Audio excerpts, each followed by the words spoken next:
আসসালামু আলাইকুম।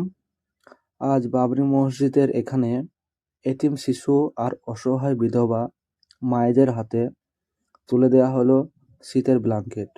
এই ভিডিওটা শুধু দানের নয়, এটা মানবতার বার্তা। ভাইজান সুদূর মেদিনীপুর থেকে এই সংগঠন মুর্শিদাবাদে আমাদের আইমা ইউনিটে এখানে এসেছে শীতকালীন কম্বল বিতরণ করতে।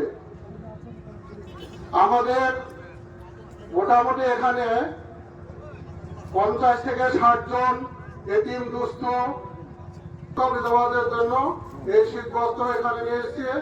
আর এই বাবরি মসজিদের এখানে যারা মেহমান আসছে তাদের জন্য আমরা কিছু র্যাক বিতরণ এখানে দিলাম। আর আমরা এই বাবরি মসজিদকে আমাদের সৈয়দ রুহুল আমিন সাহেবের বক্তব্য শুনেছেন, তিনি সমর্থন করেছেন, আমাদের সমর্থন। আল্লাহ পাক এই মসজিদকে কবুল করুক। আল্লাহুম্মা আমিন। আল্লাহুম্মা আমিন। আল্লাহু আকবার। আল্লাহু আকবার। জিন্দাবাদ জিন্দাবাদ।